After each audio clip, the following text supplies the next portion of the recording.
18 जून 2023 police station वेल्हेच्या हद्दीत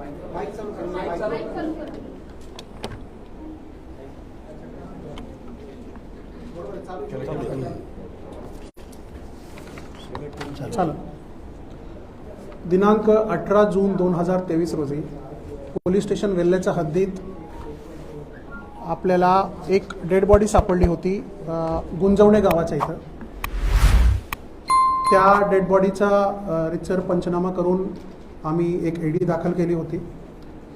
पोस्टमॉर्टमच्या preliminary रिपोर्टवरती 19 तारखेला शरीरावर जखम असल्यामुळे आम्ही मर्डरचा एक गुन्हा दाखल केला होता। कलम 302, 201 IPC चा समावेश त्यामध्ये करण्यात आला होता।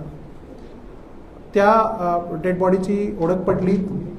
त्याचं नाव दर्शना दत्तू पवार, वय 26 वर्ष असं निष्पन्न झालं आणि परिस्थितीजन्य पुरावे आणि काही प्रत्यक्षदर्शी साक्षीदार यांच्या सांगण्यावरून ह्या गुन्ह्याचा मुख्य संशयित आरोपी राहुल हंडोरे, वय 28 वर्ष हे आहेत असं निष्पन्न झालं।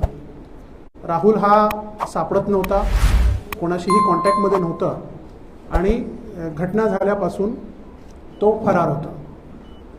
नाव निष्पन्न झाल्यानंतर आपण आपल्या LCBचे आणि पोलीस स्टेशनचे वेगळे पथक बनवलेत आणि शेवटी त्याला काल रात्री उशिरा मुंबईवरून अंधेरी रेल्वे स्टेशनवरून त्याला ताब्यात घेण्यात आलेली आहे। त्याला अटक करण्यात आलेली आहे। त्यांना गुन्ह्याची कबुली पण दिलेली आहे। या गुन्ह्याचा पुढचा तपास SDPO हवेली हे करीत आहे। यांनी हा गुन्हा नेमका कसा केला, पूर्ण सिक्वेन्स ऑफ इव्हेंट्स काय होते, याच्या पाठीमागचा हेतू काय होता, मोटिव्ह काय होतं, हे सगळ्या गोष्टी इंट्रोगेशनमध्ये क्लिअर होईल। आज ह्या आरोपीला आम्ही माननीय न्यायालयाच्या समोर हजर करणार आणि पोलीस कस्टडीची मागणी करणार। पोलीस कस्टडी मिळाल्यानंतर ह्याचं डिटेल्ड इंट्रोगेशन केल्यानंतर ह्या गुन्ह्याचे बाकीचे फॅक्ट्स समोर येणार आहेत। जसं मी तुम्हाला आता सांगितलं की नेमकं डिटेल्ड इंट्रोगेशन करायची वेळ आम्हाला अजून मिळालेली नाही आहे, पण प्रायमा फेसी जे आम्हाला वाटते की त्यांनी ह्याला लग्नास नकार दिला होता आणि त्यामुळे ह्यांची खूप जुनी ओळख आहे। 5-6 वर्षापासून लहानपणापासून यांची ओळख आहे इनफॅक्ट, आणि ह्याला लग्न करायचा होता त्या मुलीबरोबर। त्यांनी नकार दिला म्हणून हा गुन्हा करण्यात आलेला आहे असा प्राथमिक माहिती आहे, पण डिटेल्ड इंट्रोगेशनमध्ये आणखीन काही फॅक्ट समोर येऊ शकतात। तर एकदा डिटेल इंट्रोगेशन झाला, नवीन काही समोर आला तर आम्ही तुमच्याबरोबर शेअर करू। एक करू। आरोपीचं बॅकग्राऊंड असं आहे की आरोपी पण MPSCची तयारी करत होता आणि पुण्यात गेल्या काही वर्षापासून पार्ट टाइम जॉब्स करून MPSCचे परीक्षा पण दिले त्यांनी। सध्या तो फूड डिलिव्हरी सर्व्हिसेसच्या वेगवेगळ्या फूड डिलिव्हरी सर्व्हिसेसच्या पार्ट टाइम जॉब करून एका रूममध्ये राहत होता आणि MPSCची परीक्षा देत होता। यांची ओळख जसं मी सांगितलं लहानपणापासून ओळख आहे। मुलीच्या मामाचं घर आणि आरोपीचं घर हे समोर समोर असल्यामुळे लहानपणापासून यांची ओळख आहे।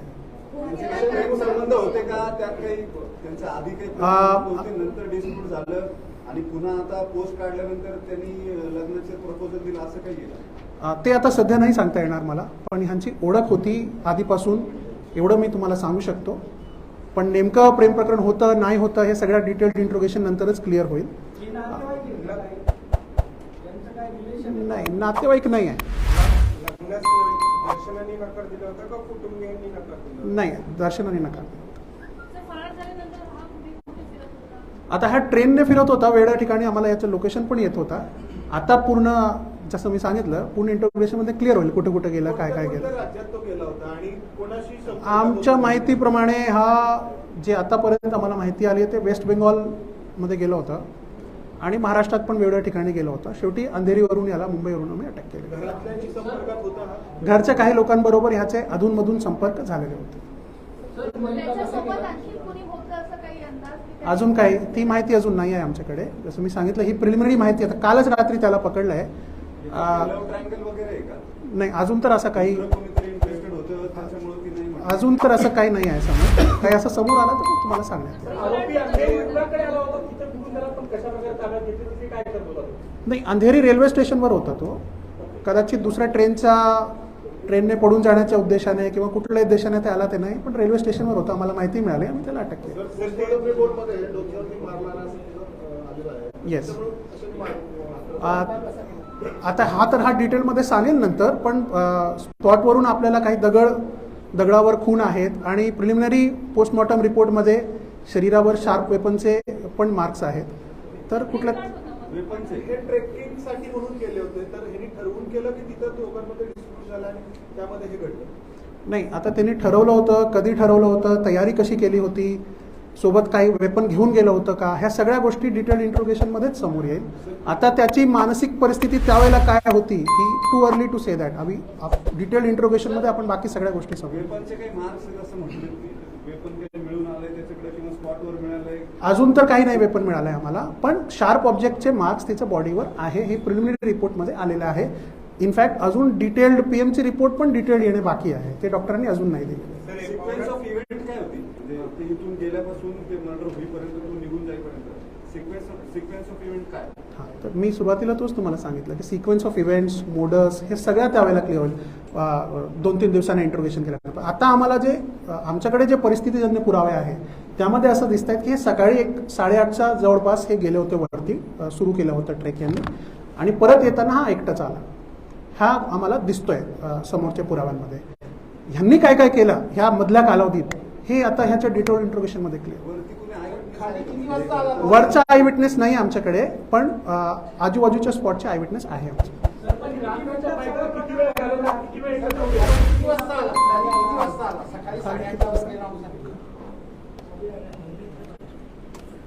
पावणे 10चा टायमिंग आहे, टाइम स्टॅम्प सीसीटीव्ही. पावणे 10 सकाळी.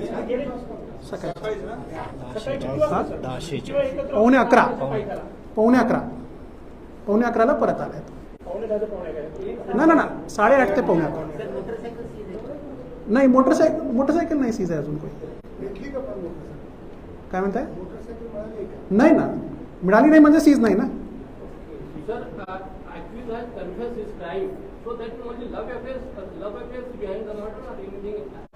I just said that prima facie what appears is that the deceased girl disagreed to his marriage proposal, and that is why he has murdered the girl. But since we have only got hold of the accused late last night, we haven't had the chance to had a detailed interrogation of the accused. We will produce the accused in front of the honorable court and request a police custody remand. Once we get the police custody remand and we do a detailed interrogation, there are a lot of other facts that may come forward and a lot of other evidences also that we are going to gather. Because it is a serious offence, we have given the investigation to the subdivision police officer, Mr. Bhausat Dole. He will be doing a detailed scientific investigation.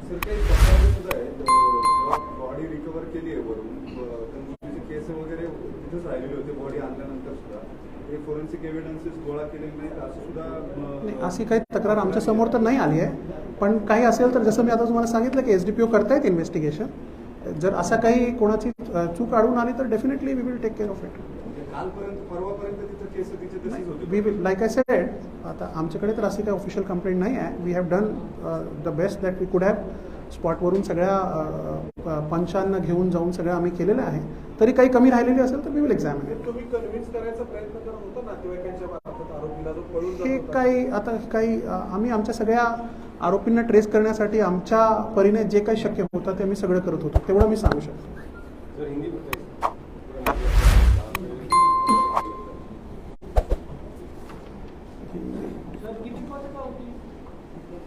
5 पथक बनवले होते आमचे, ते वेगवेगळ्या ठिकाणी आम्ही तपास करत होतो.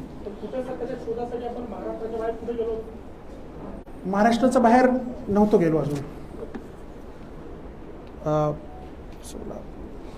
18 तारीख को वेल्हे पुलिस स्टेशन की हद में गुंजौने गांव के पास एक स्त्री का शव हमको मिला था. उस समय हमने एक AD दाखिल करके उसको शव विच्छेदन के लिए भेजा था.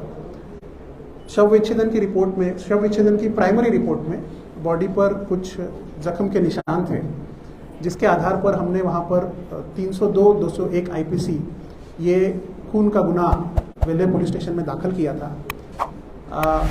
उस लड़की की पहचान दर्शना दत्तू पवार, वय 26 वर्ष, ऐसी उसकी पहचान हुई थी और जो हमको घटनास्थल से कुछ पुरावे मिले, कुछ जो प्रत्यक्षदर्शी देखने वाले विटनेस थे, उसके आधार पर हमको ये क्लियर हुआ कि इसका प्राइम सस्पेक्ट है राहुल हंडोरे, जो घटना के समय से ही गायब था और किसी के भी संपर्क में नहीं था। इस आधार पर हमने अलग अलग टीम्स बनाए थे उसको ट्रेस करने के लिए। कल रात को लेट नाइट हमने उसको मुंबई में ट्रेस किया है, उसको ताबे में लिया है। आज हम उसको माननीय न्यायालय के सामने पेश करके उसकी पुलिस कस्टडी रिमांड की रिक्वेस्ट करेंगे और उसका डिटेल्ड इंट्रोगेशन करेंगे। प्राइमरीली उसने ये कबूल किया है कि उसने ये गुनाह किया है और प्राइमा फेसी ऐसा लगता है कि जो मृतक लड़की है उसने इसके शादी के प्रपोजल को ठुकराया था, इसलिए वो गुस्से में आके इसने वो खून किया है। पर इसका डिटेल्ड इंट्रोगेशन जब हम करेंगे तो आगे के बाकी सारे तथ्य जो हैं वो हमारे सामने आएंगे। धन्यवाद। उसका मोबाइल लोकेशन अलग अलग जगह आ रहा था, अलग अलग जगह से कुछ साइटिंग्स भी आ रहे थे और मेरे ख्याल से वेस्ट बंगाल में, महाराष्ट्र में, ऐसे अलग अलग जगह वो गया था। कल रात को उसको हमने अंधेरी रेलवे स्टेशन के पास से अरेस्ट किया। धन्यवाद। Thank you.